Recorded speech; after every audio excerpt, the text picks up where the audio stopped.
Shalom, apa kabar? Puji Tuhan. Dengan iman yang teguh,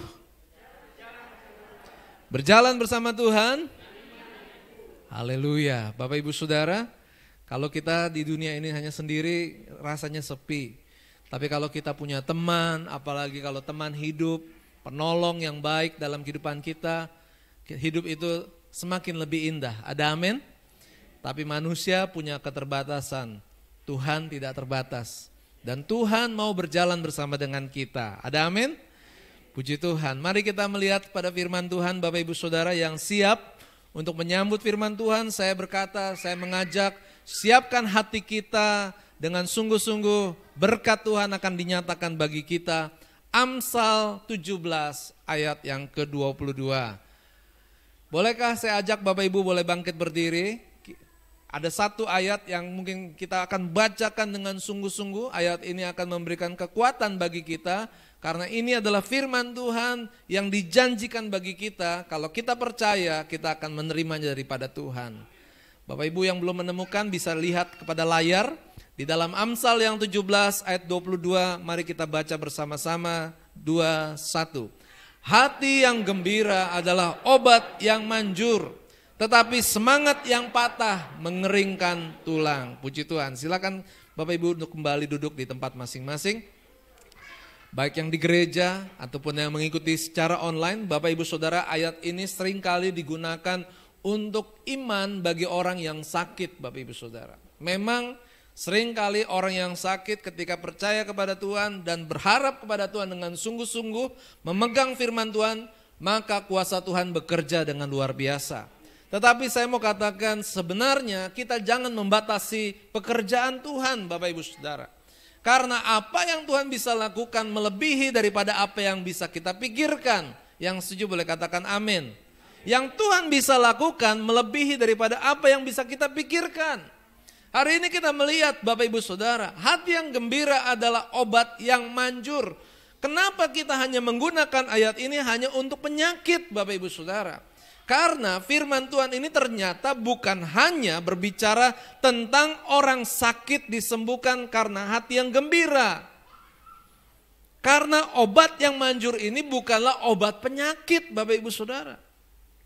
Dan memang ada juga orang yang sakit tapi kok gak sembuh-sembuh. Bukan berarti firman Tuhan ini salah atau tidak memiliki kuasa Bapak Ibu Saudara. Firman Tuhan sangat berkuasa, yang setuju katakan amin. Bapak Ibu Saudara, hati yang gembira adalah obat yang manjur. Bapak Ibu Saudara, manusia itu terdiri dari tubuh, daging, ya, tubuh kita. Jadi kalau kita misalkan dipukul rasa sakit, dicubit rasa sakit, ya.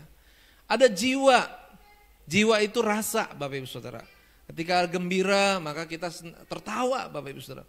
Ketika ada kesedihan kita menangis Bapak Ibu Saudara. Itu adalah jiwa. Ya, emosi, ya. Kalau misalnya kita lagi menonton sebuah pertandingan, ya bulu tangkis contohnya, kalau tim Indonesia sudah menang, wah semangat kita mendukung, itu jiwa Bapak Ibu Saudara. Tapi kalau misalnya udah kalah, ya sepak bola, ya dikalahkan sama Vietnam, SEA Games kemarin, lemes Bapak Ibu Saudara, itu jiwa. Ya. Dan yang ketiga adalah roh. Nah, roh inilah yang berhubungan dengan Tuhan. Tubuh ada di dunia ini. Jiwa tidak bisa naik ke atas. Tapi roh bersama dengan Tuhan. Ada amin? Jadi kita ada di dunia ini. Kita sama dengan manusia yang lain, orang-orang di sekitar kita. Kita punya perasaan, kita punya rasa. Tapi yang membedakan kita sebagai orang percaya, sebagai anak Tuhan, adalah kita mengenal Tuhan dan kita terhubung dengan Dia. Ada amin? Nah Bapak Ibu Saudara, apa gunanya bawa hati yang gembira? Kalau ternyata ada orang sakit dan tidak sembuh walaupun dia sudah percaya firman Tuhan ini. Kita melihat bahwa Tuhan mau kita menjaga hati kita Bapak Ibu Saudara. Amsal 3:23 berkata, jagalah hatimu dengan segala kewaspadaan karena dari situlah terpancar kehidupan. Ada Bapak Ibu Saudara, orang yang sakit sebenarnya bukan karena tubuhnya yang sakit. Tetapi karena pikiran. Dia udah khawatir, dia cemas. Bahkan Bapak Ibu Saudara yang namanya sakit ma asam lambung, selain memang karena sakit, sebagian besar pemicu atau yang membuat sakit itu menjadi lebih berat lagi itu karena pikiran. Ya. Orang darah tinggi, karena apa? Pikiran. Karena dia khawatir, karena dia punya beban, jadi akhirnya sakit Bapak Ibu Saudara. Nah itulah sebabnya Bapak Ibu Saudara, bagaimana kita harus menjaga hidup kita, yaitu pikiran kita supaya tetap percaya kepada Tuhan. Itulah sebabnya Bapak Ibu Saudara, kita belajar firman Tuhan, kita harus memiliki iman yang teguh.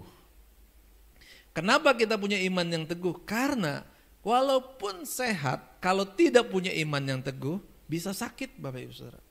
Orang yang sakit, punya iman yang teguh, dia bisa melewati itu semua. Ada amin?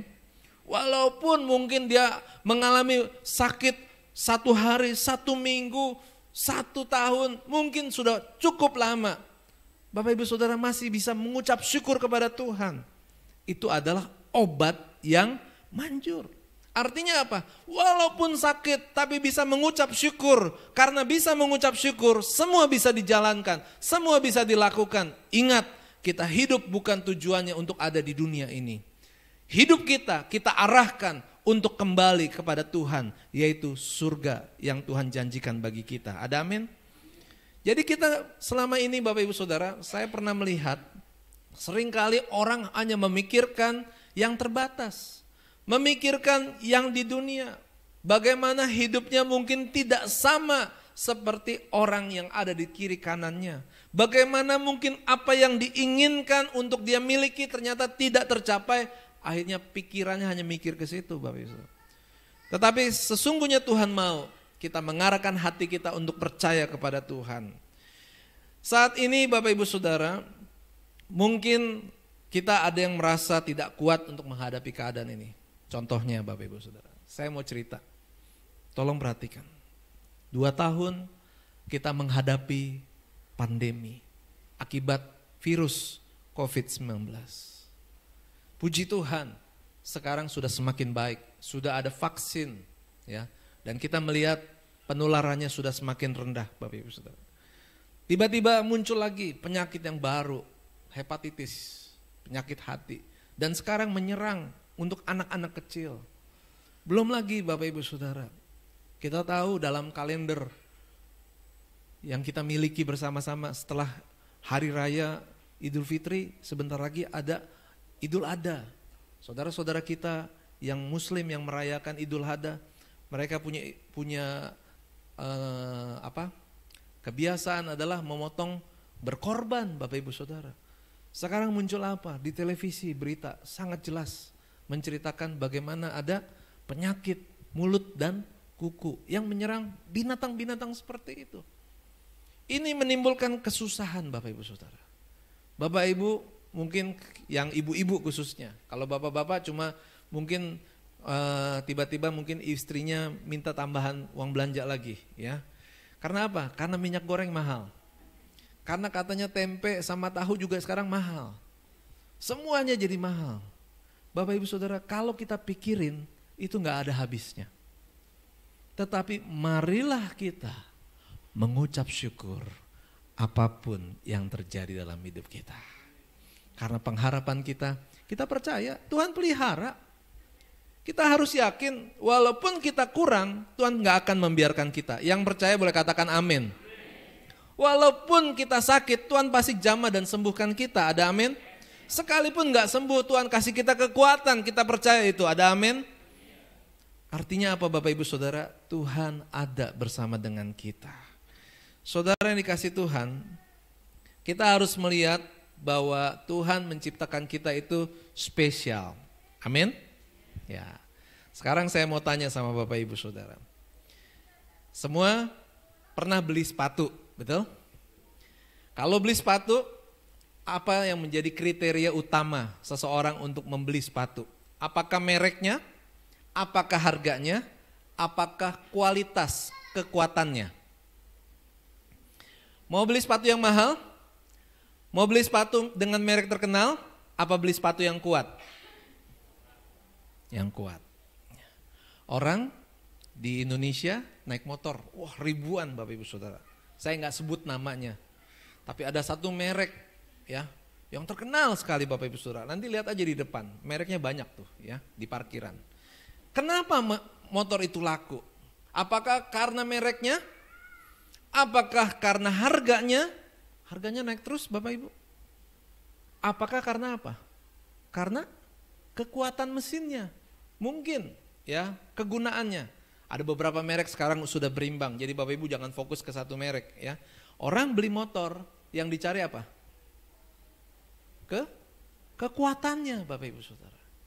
Berarti Bapak Ibu Saudara, mari kita mulai konsentrasi. Tuhan menciptakan kita, yang Tuhan ingin lihat apa? Apakah kita yang bisa senang-senang? Apakah yang kita bisa melakukan sesuatu yang fantastis buat Tuhan? Atau Tuhan bisa melihat kita memiliki iman yang kuat? Bapak Ibu bisa pikir dan renungkan sendiri. Apa yang Tuhan mau lihat dalam hidup kita? Ketika Tuhan berikan keadaan ini, terjadilah yang saat ini terjadi, kesusahan. Orang bekerja pagi sampai sore, kadang-kadang selalu diperhadapkan dengan kekurangan, kebutuhan yang tidak pernah bisa terpenuhi. Tapi Tuhan ingin lihat, apakah kita memiliki kekuatan di dalam iman percaya kepada Tuhan. Ada amin? Saudara yang sudah melayani Tuhan, diujinya apa? Semakin hari orang-orang yang melayani Tuhan, Bapak Ibu coba merenungkan diri sendiri. Coba lihat, sampai hari ini kalau bisa melayani Tuhan, apakah kekuatan kita atau karena Tuhan? Kalau kekuatan kita, saya yakin tidak akan mungkin Bapak Ibu Saudara. Yang namanya pelayanan itu berat, penuh dengan perjuangan, pengorbanan, menyangkal diri kita. Kalau kita mau enak, lebih baik kita nggak usah melayani Bapak Ibu Saudara. Tapi kenapa kita melayani Tuhan? Karena kita menerima kekuatan dari Tuhan. Ada amin? Saudara yang dikasih Tuhan, saya yakin Tuhan menciptakan kita spesial. Saya akan mengajak Bapak Ibu Saudara juga melihat kalau minggu lalu saya bercerita tentang Daud. Ya. Daud mengalahkan Goliat. Selama ini orang berpikir Daud hebat karena dia bisa mengalahkan Goliat. Tapi jangan lupa Bapak Ibu Saudara, itu adalah hasil Bapak Ibu Saudara. Itu bukan proses. Proses Daud bisa mengalahkan Daud terjadi ketika apa? Ketika dia ada di padang gembala. Ketika dia hanya menjaga 3 ekor domba. Dan ketika ada singa yang datang untuk menerkam. Singa yang lapar untuk menerkam domba-domba itu termasuk juga mau menerkam Daud Bapak Ibu Saudara. Karena singa gak akan membedakan. Kalau dia udah lapar, dia matanya tertuju kepada makanan yaitu binatang yang bisa dia terkam. Dan kalau Bapak Ibu Saudara, kalau ada orang manusia gembala yang coba menghalau singa itu, yang coba menerkam, yang mau menerkam domba-domba itu, kira-kira singanya itu akan lari atau akan marah Bapak Ibu Saudara? Marah. Dan Daud harus berhadapan dengan singa yang marah Bapak Ibu Saudara. Dan itu adalah satu keadaan yang mengerikan, satu keadaan yang sulit. Tapi Daud selalu mengandalkan Tuhan. Kenapa Daud mengandalkan Tuhan? Gak ada yang bisa diandalkan juga Bapak Ibu Saudara. Dia akhirnya harus membuat pilihan. Saya tidak menaruh harapan kepada kekuatan sendiri. Saya tidak menaruh harapan kepada manusia yang bisa menolong saya. Daud berkata, Tuhan adalah pengharapannya. Tuhan yang dia andalkan. Tubuhnya kecil, tetapi dia bisa mengalahkan singa yang marah, yang lapar, yang mau menerkam. Ada beruang Bapak Ibu Saudara. Daud bisa mengalahkan Goliat. Dia melemparkan batu itu. Di sini yang paling gede siapa? Yang badannya besar. Nah, ya. Kalau ada ukuran untuk melempar batu Bapak Ibu Saudara, kita adakan lomba lempar batu. Kira-kira siapa yang berani menimpuk beruang sampai mati? Sekali lempar, yakin saya bisa timpuk beruang sampai ke apa namanya sebutnya, jidatnya ya.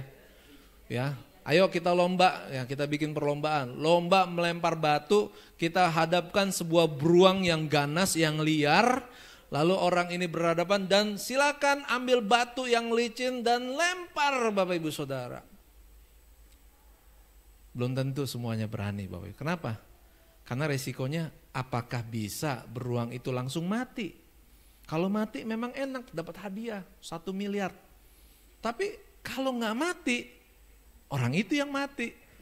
Kalau beruangnya nggak mati, lawannya yang mati. Nah Bapak Ibu Saudara, Daud yang kecil, Daud yang firman Tuhan katakan, Goliat raksasa, Daud kecil, tapi dia bisa mengalahkan. Saudara yang kasih Tuhan, saat ini, walaupun kita kecil, walaupun di dunia ini kita kadang-kadang tidak ada apa-apanya, tapi Tuhan bersama dengan kita.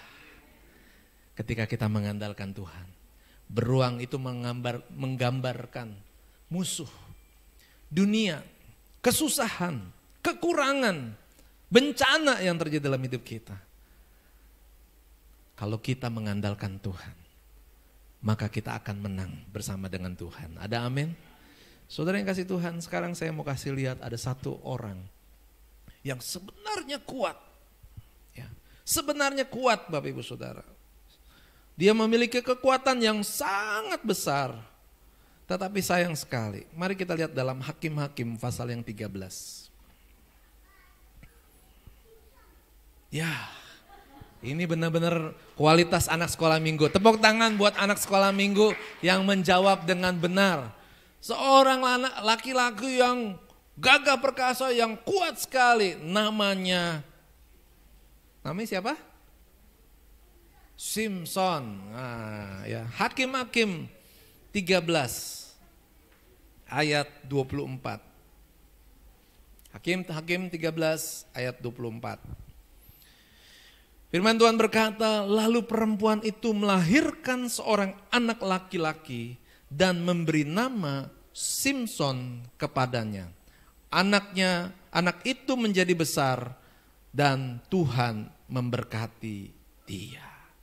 Saudara yang dikasih Tuhan, Simson lahir sudah dinubuatkan oleh Tuhan bahwa dia akan menjadi seorang pembela bagi umat Israel pada waktu itu, di mana bangsa Israel menghadapi musuh Filistin, tentara Filistin, raja Filistin, yang sekali lagi Bapak Ibu Saudara, Filistin itu selalu menyerang umat Israel, umat pilihan Allah. Dan Tuhan memilih seorang yang kuat Bapak Ibu Saudara, yang bernama Simson. Siapapun, apapun yang berhadapan dengan Simson, Simson selalu menang atas segala apapun yang dilakukan. Tetapi kalau kita mempelajari dari firman Tuhan, di dalam Hakim-Hakim ini kita tidak baca secara menyeluruh. Akhirnya Simson itu kalah sama siapa? Sama siapa? Sama Delila, ya. Siapa Delila itu? Wanita yang cantik, ya, yang menarik hati Simson. Seharusnya Bapak Ibu Saudara, kalau kita berandai-andai, Simson memukul Delila, kira-kira Delila bisa mental Bapak Ibu Saudara. Karena apa? Simson punya kekuatan yang luar biasa. Tapi firman Tuhan mencatat, Simson kalah karena Delila. Simson tergoda karena Delila. Nah Bapak Ibu Saudara, saya mau memberikan peringatan bagi kita hari ini. Jadilah kuat di dalam Tuhan. Penting bagi kita memiliki iman yang semakin kuat di dalam Tuhan. Tadi saya sudah katakan, manusia kalau beli sesuatu, itu yang dicari kualitas kekuatannya. Tuhan percaya kita kuat. Yang setuju katakan amin. Artinya Tuhan percaya kita akan mampu melewati setiap masalah, penyakit, apapun yang membuat kita susah di atas muka bumi ini. Sebenarnya Bapak Ibu Saudara, kita seperti Simson. Kita diberikan kemampuan, ada kuasa yang diberikan Tuhan yang lebih besar daripada segala apapun yang membuat masalah dalam hidup kita. Tetapi kita harus menjaga Agar jangan sampai seperti Simson yang dia kalah karena ditipu atau dirayu oleh Delila. Hati-hati Bapak Ibu Saudara, kekayaan dunia ini seperti wanita cantik dan kita ini sebagaikan Simson yang kuat. Akhirnya kita hanya tertuju dengan harta, kita hanya tertuju kepada popularitas, kita tertuju kepada hal-hal yang menyenangkan di atas muka bumi ini.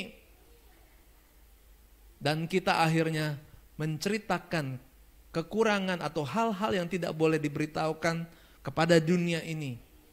Yaitu kita memiliki iman yang kuat di dalam Tuhan.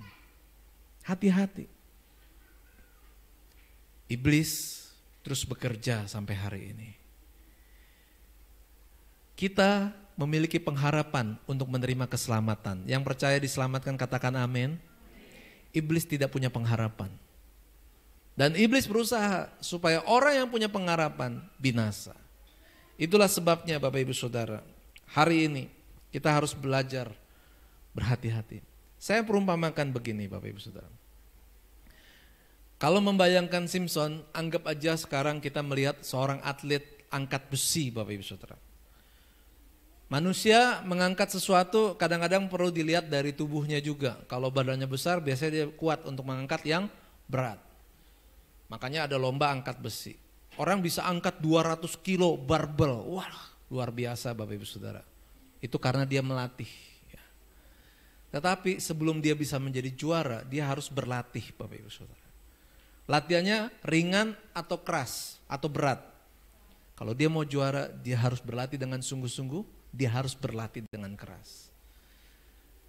Ketika dia sudah jadi juara, ketika dia sudah menikmati kemenangan, kalau dia tidak menjaga kehidupannya, kalau dia hidupnya sembarangan, dalam makan apa saja, dia tidak menjaga tubuhnya supaya memiliki supaya staminanya kuat, maka ketika dalam perlombaan berikut itu akan berpengaruh besar.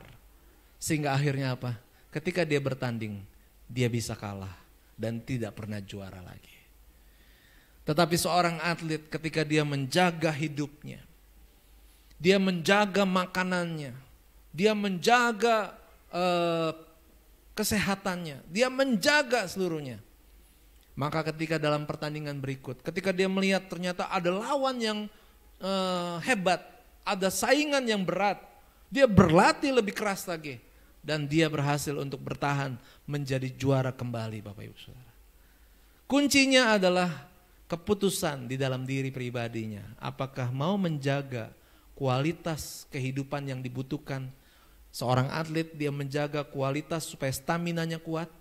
Kalau kita sebagai anak Tuhan, kita harus membuat keputusan untuk menjaga kualitas iman kita agar tetap kuat di dalam Tuhan. Saya percaya Bapak Ibu sudah mengerti bahwa Simson itu dikalahkan karena dia tidak menjaga kehidupan kerohaniannya. Dan saya berdoa buat kita semua yang hadir pada hari ini. Mari kita menjaga anugerah Tuhan yang Tuhan berikan bagi kita. Supaya kita tetap kuat sampai Tuhan, sampai Maranatha, Tuhan Yesus datang kembali. Amin. Saudara, ada 3 hal sedikit aja yang saya akan berikan tips. Orang yang kuat di dalam Tuhan, yang pertama adalah orang yang mampu mengatasi kegagalan dalam hidupnya. Orang gak langsung sukses Bapak Ibu Saudara. Orang yang kuat imannya, Bapak Ibu pastikan mendengarkan hal ini. Orang yang kuat imannya pernah punya masalah dalam hidupnya.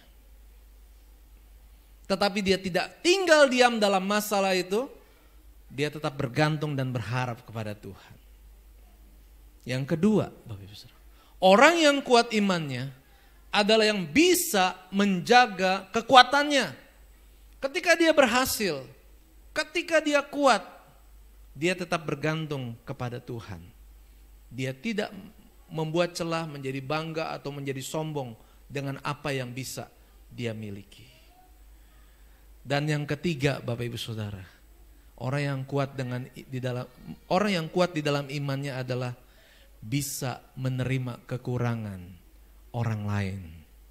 Karena kita semua tidak sempurna. Apa yang diukur sama kita? Kalau diukurkan kepada orang, waktu kita ukur kepada orang lain, belum tentu kita bisa lulus, Bapak Ibu Saudara. Kalaupun bisa lulus, apakah itu akan membuat terjadi hal yang baik dalam hidup kita? Kalau kita marah-marah karena orang lain tidak sama seperti kita, kalau kita